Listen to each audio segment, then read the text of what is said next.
नमस्कार दोस्तों, मैं सुनील कुमार आपके अपने YouTube channel fact with SK पर बहुत बहुत स्वागत करता हूं। तो आज हम BSF SC RORM के सिलेबस में परमाणु संरचना के चैप्टर में परमाणुओं में इलेक्ट्रॉनों का वितरण इस टॉपिक को पढ़ाएंगे। तो देखते रहिए, इस टॉपिक बहुत अच्छा टॉपिक है। वीडियो को एंड तक देखें, अच्छा लगे तो शेयर करें, लाइक करें और चैनल को सब्सक्राइब करें। तो देखते हैं परमाणु में इलेक्ट्रॉनों का वितरण, मतलब इलेक्ट्रॉनिक विन्यास कैसे होता है वो मैं आज बताऊंगा। इलेक्ट्रॉनिक विन्यास किन किन नियमों, कौन कौन से वैज्ञानिकों ने दिया और कौन से नियम का अधिकतर प्रयोग होता है वो भी मैं बताऊंगा। तो पहले इलेक्ट्रॉनिक विन्यास की परिभाषा देखिए क्या होती है। इलेक्ट्रॉनिक विन्यास परमाणुओं के विभिन्न कोषों में इलेक्ट्रॉनों का वितरण ही इलेक्ट्रॉनिक विन्यास कहलाता है।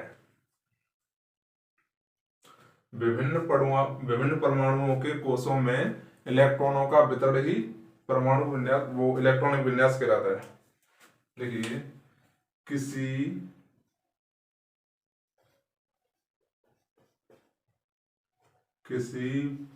परमाणु में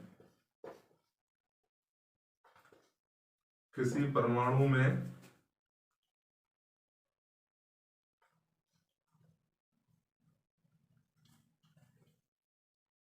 किसी परमाणु के विभिन्न भिन्न भिन्न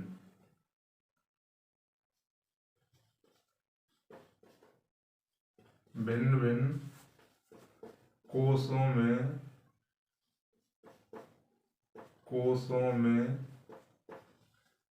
इलेक्ट्रॉन का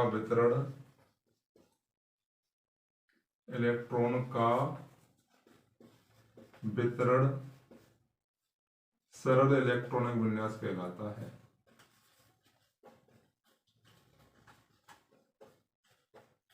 सरल इलेक्ट्रॉन विन्यास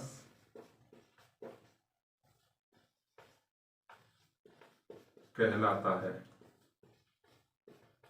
ये है, किसी परमाणु के भिन्न भिन्न कोषों में इलेक्ट्रॉनों का वितरण ही सरल इलेक्ट्रॉनिक विन्यास कहलाता है। इलेक्ट्रॉनिक विन्यास की परिभाषा 4 वैज्ञानिक हुए थे, 4 उन्होंने दिया था। नंबर 1 है आफवाऊ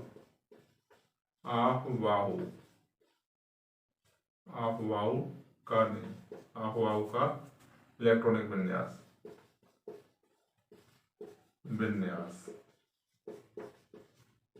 नंबर 2 बोरबरी।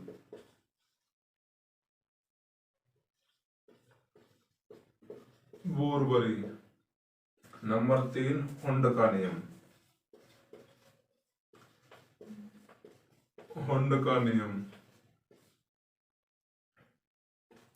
नंबर 4 पाउली का अपवर्जन नियम।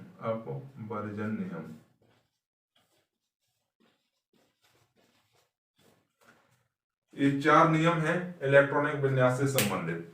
ठीक है, तो सबसे लोकप्रिय तो अफवाऊ का इलेक्ट्रॉनिक विन्यास है, बोरबरी का, हुंड का नियम, पाउली का। सबसे अच्छा अधिकतर उपयोग किया जाता है अफवाऊ का इलेक्ट्रॉनिक विन्यास।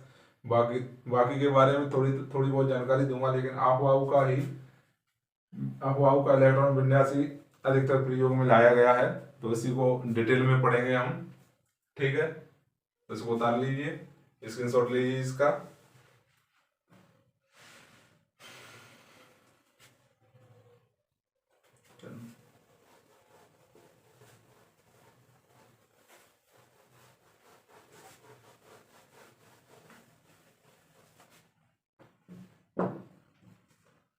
अफवाऊ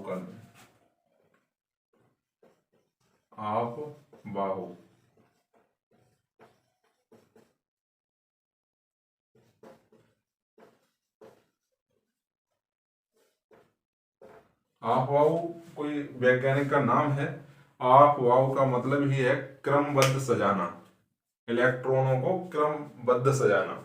अफवाऊ का नियम उपकक्षाओं पर चलता है। उपकक्षाओं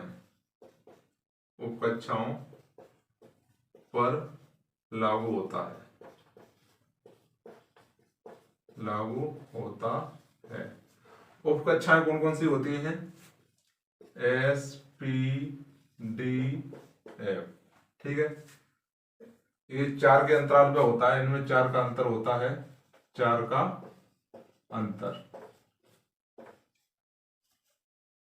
इनमें 4 का अंतर होता है। एस में 2, इसमें 6, इसमें 10, इसमें 14। मतलब एस में 2 रह सकते हैं, पी में 6 और डी में 10 और एफ में 14। इनसे ज्यादा इलेक्ट्रॉनिक विन्यास इलेक्ट्रॉनिक नहीं रह सकते।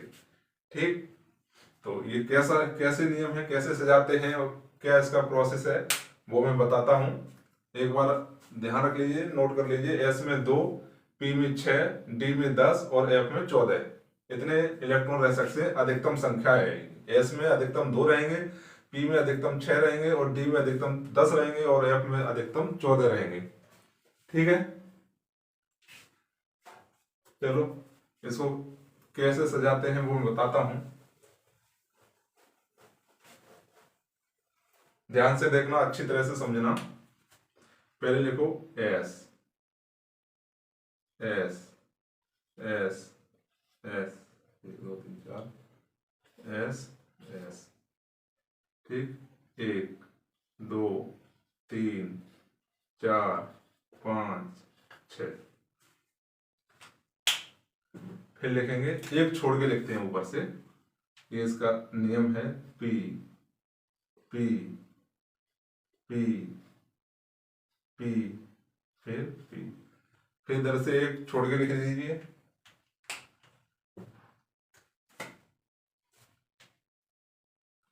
S, P, D, D, D, D, फिर इधर से एक छोड़ दीजिए, एफ और एफ और एफ।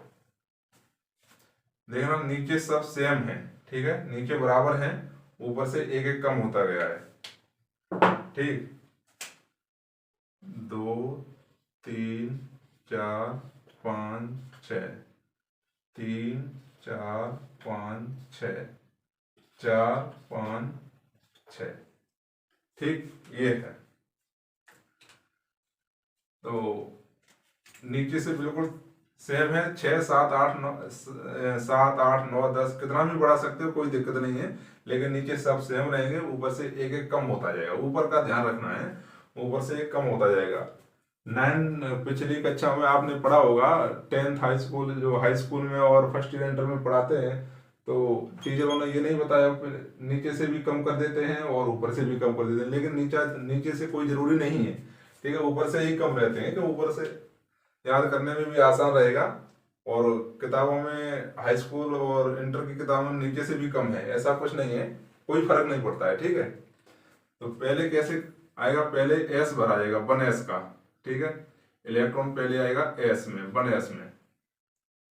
ठीक, फिर आएगा 2s में, फिर 2p में, फिर 3s में, फिर 3p में, फिर 4s में, फिर 3d में, फिर 4p में, फिर 5s में, फिर आएगा 4d में, फिर 5p में, फिर 6s में, उसके बाद 4f में, 5d में, 6p में, फिर 5f में, फिर 6d में, फिर ऐसे चलता रहेगा क्रम वाइज। ठीक है, ये है इसका कॉन्फ़िगरेशन। ठीक, तो मैं इसके एग्जांपल भी बताऊंगा आपको। ठीक है, तो इसको देख लीजिए, उतार लीजिए, स्क्रीनशॉट ले लीजिए इसका पहले।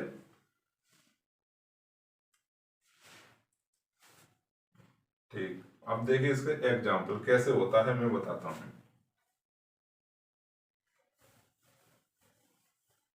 ठीक है,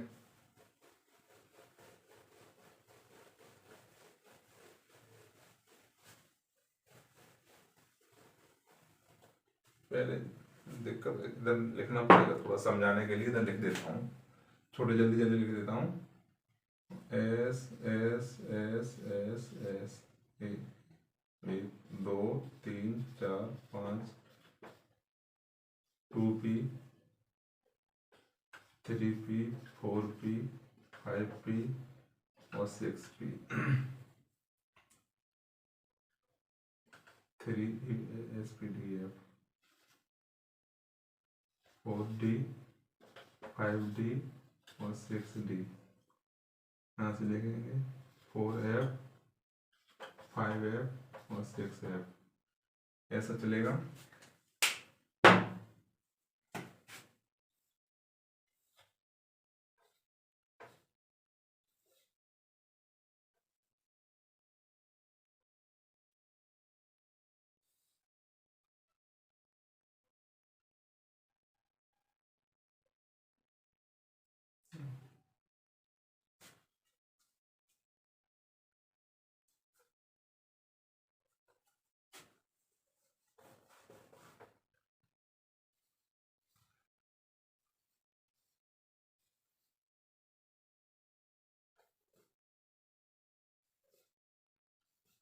ऐसे का, ठीक है।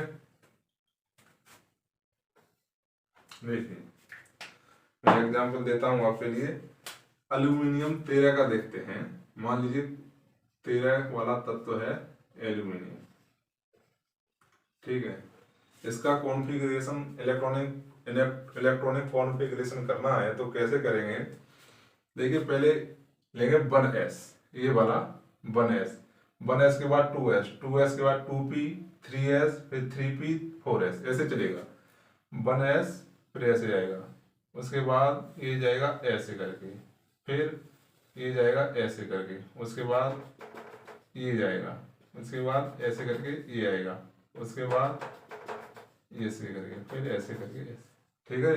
ध्यान रखना है 13 है तो पहले लेंगे 1s, 1s फिर 2s, 2s, 2s के बाद 2p, 2p, फिर 3s, 3s के बाद 3p,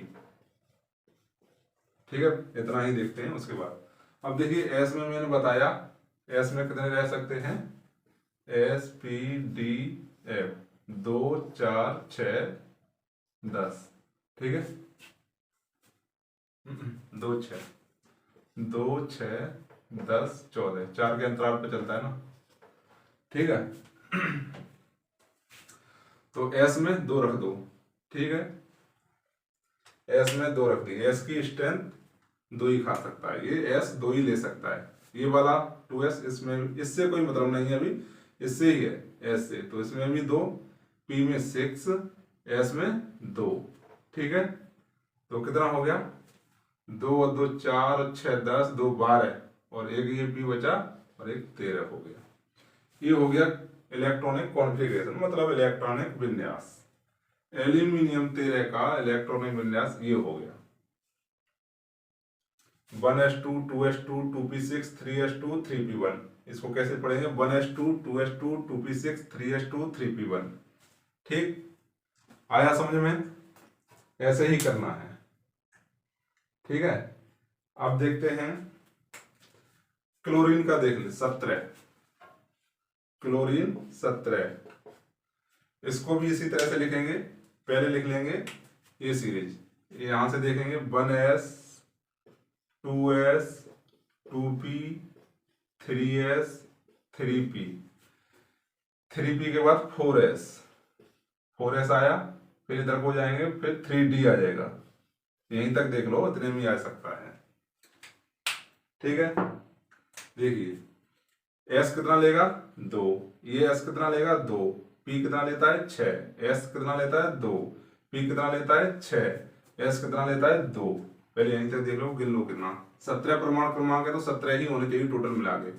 2 और 2 4 और 6 10, 2 12 6 18, 2 और 2 4 और 6 10, 2 12 6 18, तो ये तो आगे निकल गया, ठीक है ना। 2 और 2 4 और 6 10, 2 12 और 1 13, ये तो ठीक है। 2 और 2 4 और 6 10, 2 12 12 6 18, तो लेकिन ये तो बहुत आगे निकल गया। यही देखते हैं 17 है, 2 और 2 4 6 10, 2 12 और 6 18, तो इस पर ये कम कर दीजिए, 5 कर दो, ठीक है। ये हो गया इसका क्लोरीन 17 का इलेक्ट्रॉनिक विन्यास। ठीक, आया समझ में? ऐसे ही इलेक्ट्रॉनिक विन्यास करना है। ठीक, एक क्वेश्चन आता है ऐसा, क्लोरीन क्वेश्चन लिख देगा, कैल्शियम 20 का इलेक्ट्रॉनिक विन्यास कर कीजिए, क्लोरीन 17 का इलेक्ट्रॉनिक विन्यास क्या होगा, तो ऐसे दे देगा 4-5, इसमें से सही वाला टिक कर दीजिए। ऐसे आता है इलेक्ट्रॉनिक, एक क्वेश्चन पक्का आता है SCRO-RM में, दोनों का सिलेबस एक जैसा ही है। ठीक है, थोड़ा बहुत फर्क है, एक आध दो क्वेश्चन का इधर उधर होता है, बस एक जैसा ही है, लेकिन अच्छी तरह से करना। ठीक,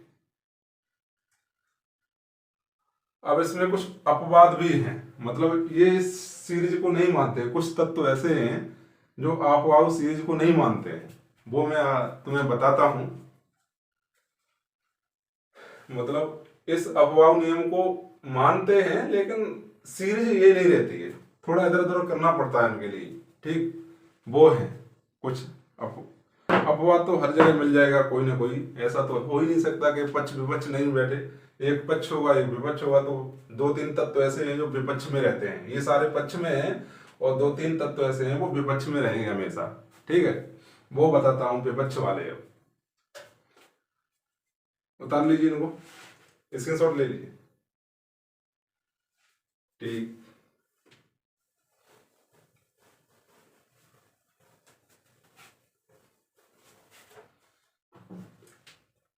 देखिए, एक होता है क्रोमियम, क्रोमियम 24, Cr24।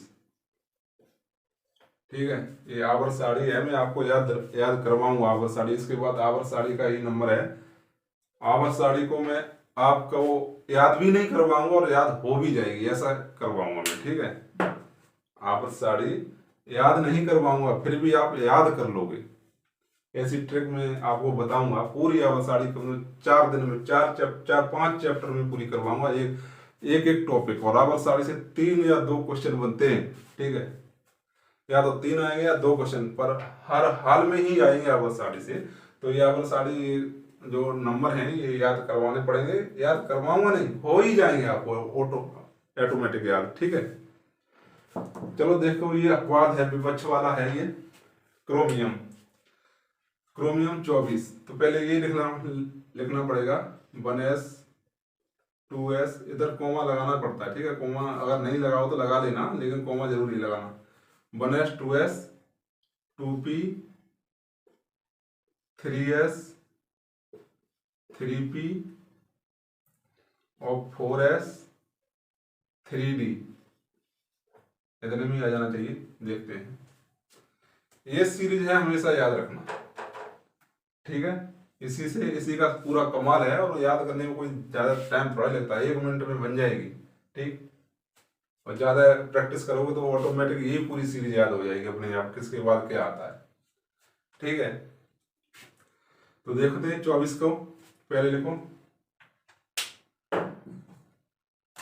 S कितना खाएगा 2, ये S 2, P6 S 2, P6 S 2 और D 10। गिन लीजिए पहले, 2 2 4 6 10, 2 12 6 18, 2 20, 20 10 30, और ये है 24, ज्यादा निकल गया भाई। ठीक है, इसको क्या करते हैं, 2 2 4 6 10, 2 12 6 18, 2 20 4 24, ये हो गया। आप लोग करोगे ऐसे करोगे, लेकिन ये गलत है, यही ये मार खा जाता है। ठीक है, ये है जो विपक्ष वाला यही बात नहीं बनने देता। ठीक है, ये गलत है, इसमें एक लॉजिक है, वो मैं बताता हूं तुम्हें, ध्यान से रखना, उसको नोट कर लो। ठीक है, जो D और F, ये D और F वाले उपकोष हैं, ये बोलते हैं कि हमको या तो आधा दे दो या फिर हमें पूरा दे दो। ठीक है, ये D वाले हैं, D में कितना रहेगा 10 और F में 14। ये D और F वाले बोलते हैं या तो हमको आधा का 10 का आधा 5, या तो 5 दे दो, या तो हमको ये वाला कहेगा 7 दे दो।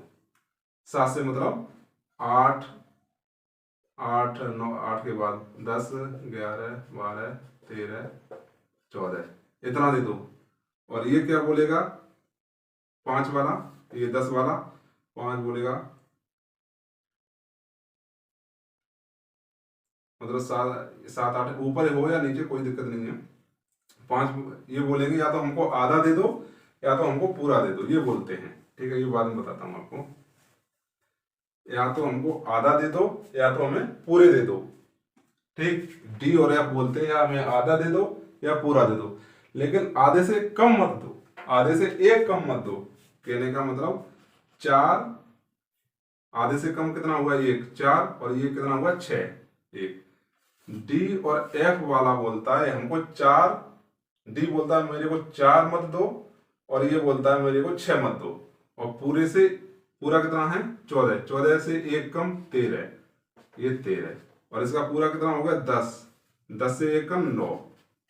तो इसमें 2 कंडीशन बनती हैं।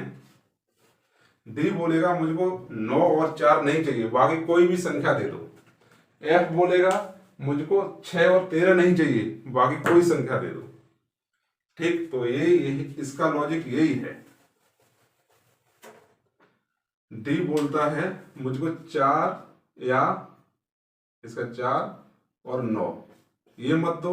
एफ बोलता है मुझको 6 या 13 ये मत दो। ठीक, ये लॉजिक है। तो बात आ गई यहाँ पे 3D 4। डी बोल रहा है मुझको 4 या 9 नहीं चाहिए, बाकी 1 2 3 4 5, वो 1 2 3 5 6 7 8 10 रख लूंगा, लेकिन 4 और 9 नहीं चाहिए।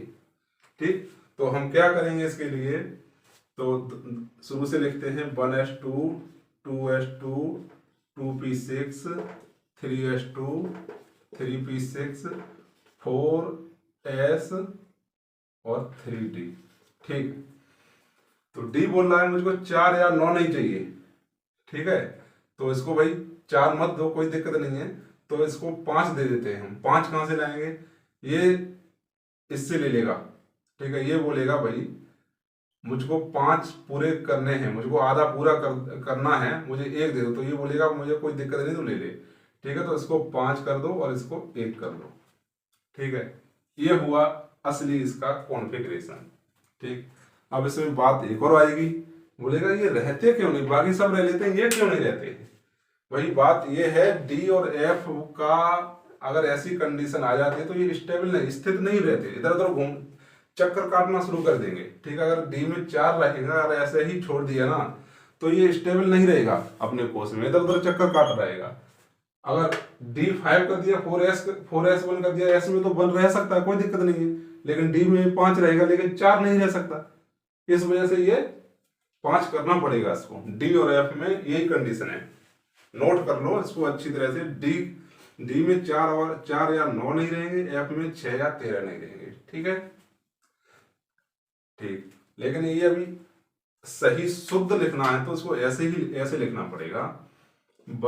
इतना भी ठीक है, कोई दिक्कत नहीं, लेकिन शुद्ध रूप ये है 1s2 2s2 2p6 3s2 3p6 और 3d 5 और 4s 1, ये रहेगा शुद्ध रूप इसका।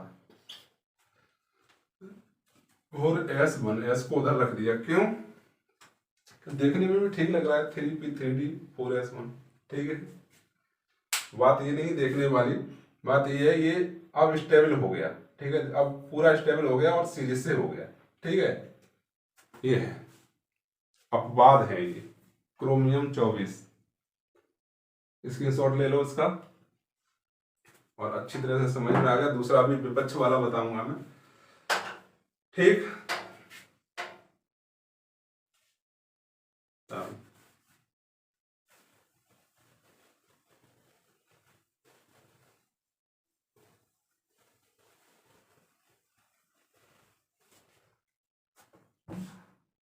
एक है कॉपर 29, ये भी विपक्ष वाला है। पूरी आवर साड़ी में 4 होते हैं। ठीक है, हमको पढ़ाया गया है 2 ही, हाई स्कूल इंटर में 2 ही पढ़ाते हैं, लेकिन 4 होते हैं, क्रोमियम कोबाल्ट सोना चांदी। ठीक है, क्रोमियम कोबाल्ट, सोना चांदी, चांदी का 47 और सोना का 79। ठीक, कितने होते हैं? 4। क्रोमियम Cr 24, Ag 47 और Au 79। ये 4 विपक्ष में बैठते हैं, बाकी पक्ष में बैठते हैं। याद रखना, आवर्त सारणी में इलेक्ट्रॉनिक विन्यास करते समय ये 4 विपक्ष वाले अपवाद हैं। ठीक है, चलो कौन सा नंबर था इसका? कॉपर 29। इसको कैसे करेंगे? 1s 1s 2s 2p 3s 3p 4s 3d, इतने में आ जाना चाहिए 3d। देखते हैं,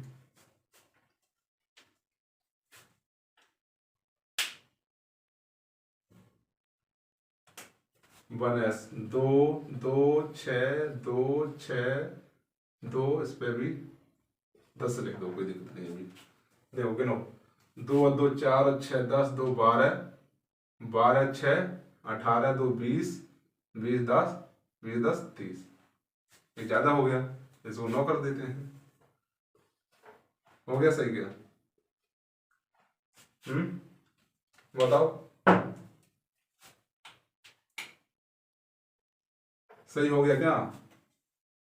2 2 4 6 10 2 12 6 18 2 20 9 29। मेरी तरफ से सही लग रहा है? सही हुआ? अभी बताया है, बताओ सही हुआ? ये अभी गलत है, ये है गलत। मैंने बताया डी और एफ। डी का क्या है? 4 और 9, और एफ का 6 और 13। डी बोलता है मैं 4 और 9 नहीं लूंगा, और एफ बोलता है मैं 6 और 13 नहीं लूंगा। तो डी की कंडीशन आ गई 9 वाली। ये 9 तो लेगा नहीं भाई, तो क्या करें इसके लिए? करते हैं इसका भी कुछ ना कुछ उपाय। ठीक है, क्या करेंगे? इसको लिखेंगे 1s2 2s2 2p6 3s2 3p6 4s और 3d। ठीक है, डी क्या बोल रहा है? मुझे 9 नहीं चाहिए, 4 और 9 नहीं चाहिए, तो 9 आ गया। क्या करेंगे? एक एस से इसमें दे देंगे इसको। ठीक है, इस पे कर देंगे 10 और इस पे कर देंगे 1। अब हो गया ये खुश। ठीक है, अब ये स्टेबल हो गया, अब ये कहीं नहीं भागेगा। इस पे 10 हो गया ना, अब ये कहीं नहीं जाएगा। लेकिन ये सीरीज अभी भी गलत है, थोड़ी सी शुद्ध रूप नहीं है। ठीक तो है, लेकिन शुद्ध रूप नहीं है। इसको शुद्ध रूप कैसे लिख देंगे? 1s2 2s2 2p6 3s2 3p6 3d10 और 4s1। ये है। आ गया समझ में?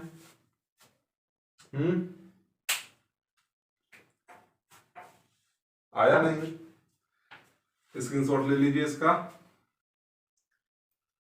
इलेक्ट्रॉनिक विन्यास, ये 4 अपवाद बताए थे मैंने, उसमें से एक और करा देता हूं, एक अपने आप करके देखना। ठीक है, ठीक, चलो।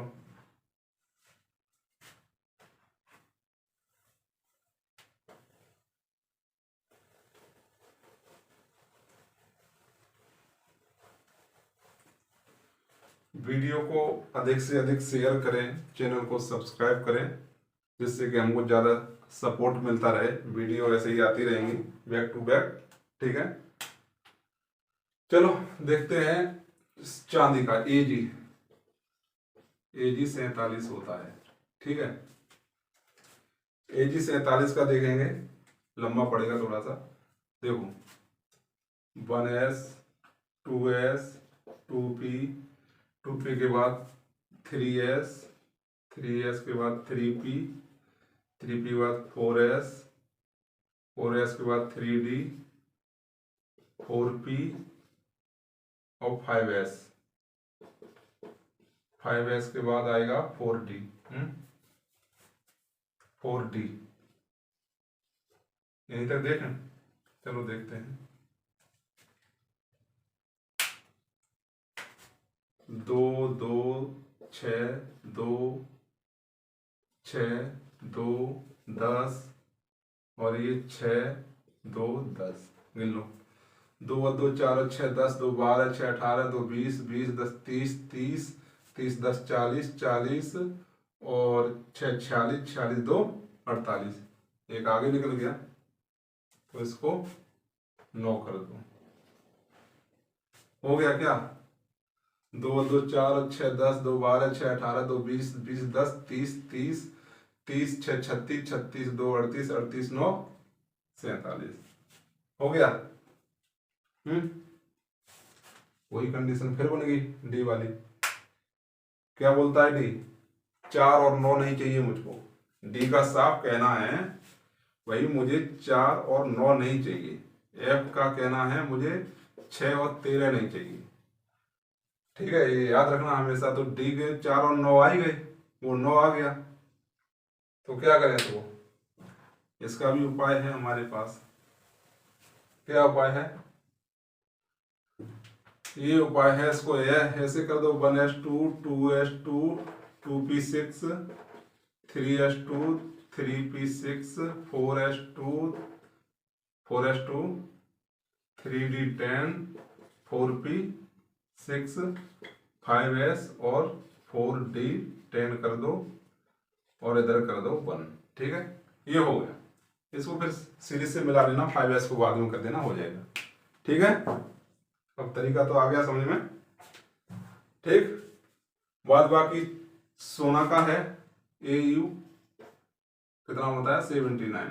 ठीक है, ये 4 अपवाद हैं, बाकी कोई अपवाद नहीं है, बाकी तो सब पक्ष वाले हैं। बता रहा हूं, ये 4 जो बंदे ऐसे हैं वो विपक्ष में बैठते हैं।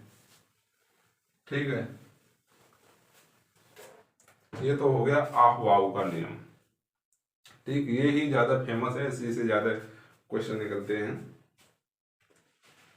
दूसरा बोरबरी का, पहला तो समझ में आ गया आहवाऊ का। दूसरा है बोरबरी। बोरबरी बोरबरी, एक सेकंड, चलो एक सीरीज से लिख देता हूं। ये है इतना ही आहवाऊ का ही नियम समझिए, बाकी में नाम बता देता हूं कैसे कैसे हैं। फर्स्ट है आहवाऊ, आहवाऊ नियम। क्वेश्चन में पूछेगा आहवाऊ नियम किससे संबंधित है, वो लिखना पड़ेगा उपकक्षाओं, उपकक्षाओं से। ठीक है, ये क्या होती है उपकक्षाएं?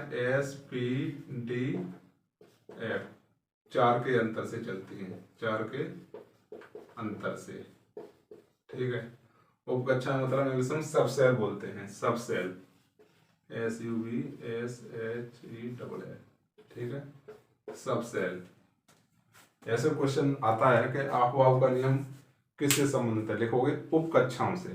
ठीक, दूसरा है, ये सब है इलेक्ट्रॉनिक विन्यासी, लेकिन ये ज्यादा अच्छा है तो इसी को ही ज्यादा यूज में ले लिया गया, बाकी इतना सुटेबल नहीं बैठते हैं तो इसको ही ज्यादा ले लिया गया। दूसरा है बोरबरी, बोरबरी का नियम। एग्जाम में पूछेगा बोरबरी का नियम किससे संबंधित है, तो कक्षाओं से संबंधित, कक्षाओं से संबंधित। तो ये कौन सी कक्षाएं होती हैं? KLMN। इनमें क्या होता है 2n² से चलते हैं, 2n² से। ये भी पूछ लेगा 2n² किसका नियम बोल रहा हूँ? बोरबरी का नियम। 2n² का मतलब क्या होता है मैं बताता हूं।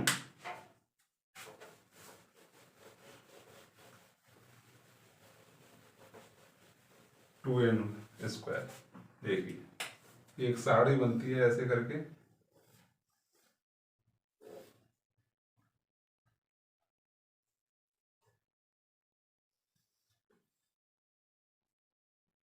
यहाँ लिखेंगे कक्षा, कक्षा,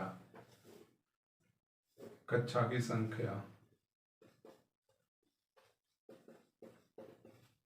संख्या, ठीक।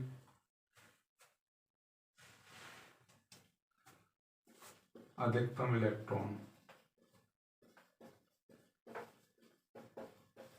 अधिकतम इलेक्ट्रॉन, ठीक। इंग्लिश में लिखे लो तो orbit, number of orbit, maximum of electron, electron, ठीक है। ऑर्बिट, नंबर ऑफ ऑर्बिट और मैक्सिमम इलेक्ट्रॉन, ठीक। कक्षा होती है KLMN, ठीक। K 1 2 3 4, ठीक है। K की एक कक्षा होती है, L की 2, M की 3 और N की 4। अधिकतम इलेक्ट्रॉन कितने रह सकते हैं? 2n स्क्वायर से चलते हैं, याद रहे। तो 2n की जगह 1 है, तो 1 का वर्ग बराबर 2।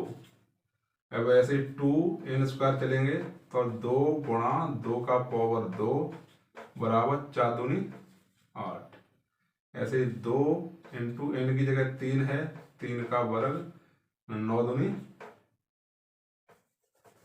पूरा ही लिखो, 2n स्क्वायर बराबर 2 गुणा 3 का पावर 2 बराबर 18, ठीक है। ऐसे इसको लिख दो, 2n स्क्वायर बराबर 2 इंटू n की जगह 4 का वर्ग बराबर 4 दूनी 4 4 16 दूनी 32, ठीक। आया समझ में? कहने का मतलब ये K में 2 अधिकतम इलेक्ट्रॉन 2 रह सकते हैं, K कक्षा में, L कक्षा में 8 रह सकते हैं, M कक्षा में 18 रह सकते हैं, N कक्षा में 32 रह सकते हैं अधिकतम इलेक्ट्रॉन, ठीक है। ये तो हो गया बोर-बरी का नियम। बता रहा उसको, स्क्रीनशॉट ले लीजिए।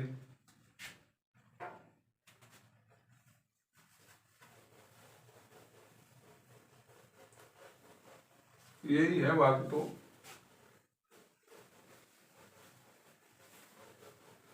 तीसरा नियम है हुंड का नियम।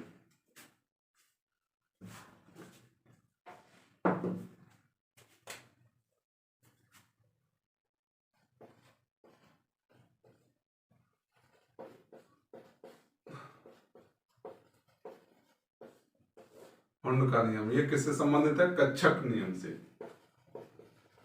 कक्षक नियम से। ऑर्बिट, ऑर्बिटल, ठीक है, कक्षक नियम से। इन्होंने क्या बोला, ये डब्बा सा बनाया इन लोगों ने, इसने हुंड ने बोला एक इलेक्ट्रॉन ऐसे रहेगा और एक इलेक्ट्रॉन ऐसे रहेगा, पूर्ण कक्षा, ये विपरीत चक्रण इसको बोलते हैं, विपरीत चक्रण। कक्षक नियम या विपरीत चक्र से संबंधित है हुंड का नियम, ठीक। अब ये तीसरा है, ये तीसरा है, ठीक है। अब चौथा है पाउली का अपवर्जन नियम, इसे लिख लो।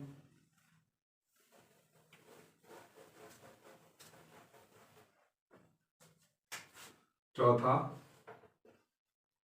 पाउली का अपवर्जन नियम, ये किससे संबंधित है? पाउली का अपवर्जन नियम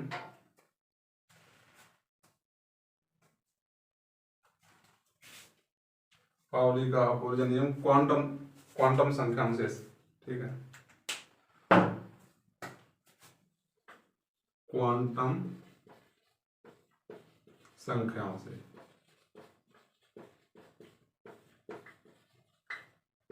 ठीक। ये बस यही है, तो आप अफवाहों का नियम मोस्ट है, उसी से इलेक्ट्रॉन विन्यास होते हैं। बाकी तो पूछे जाते हैं पाउली का अपवर्जन नियम किससे है? क्वांटम संख्याओं से। हुंड का नियम विपरीत चक्रण या कक्षक नियम से। बोर-बरी का नियम कक्षाओं का नियम, कक्षाओं से संबंधित है। KLMN, K में कितने रह सकते हैं 2, L में कितने रह सकते हैं 8, ऐसे करके ये करना है। तो ठीक है दोस्तों, आज के लिए बस इतना ही। वीडियो अच्छी लगे तो शेयर करो, लाइक करो, चैनल को सब्सक्राइब करो। मिलते हैं अगली वीडियो में, तब तक देखते रहिए फैक्ट विद SK। हो सके तो यार इसको अधिक से अधिक सब्सक्राइब करो, ठीक है। मैं अधिक से अधिक और ज़्यादा क्लास लेके आऊँ, ठीक। हाँ, ये हो जाएगा। इसके बाद में कल हो सकता है टाइम मिले ड्यूटी से तो मैं मैथमेटिक्स की क्लास लूँगा, ठीक है। वो भी एक अच्छा सा चैप्टर जो कि सबको हार्ड लगता होगा वो कराऊंगा, ठीक। और उससे क्वेश्चन बनते हैं, 2 या 3 क्वेश्चन बनेंगे, ठीक है। ये इसको करा दूंगा। इसमें एक टॉपिक और बचा है अभी, रेडियो एक्टिविटी वाला, ठीक है। उसके बाद ये परमाणु संरचना खत्म, उसके बाद इसके क्वेश्चन कराऊंगा मैं। तो देखते रहिए वीडियो को, ठीक है। Okay, thank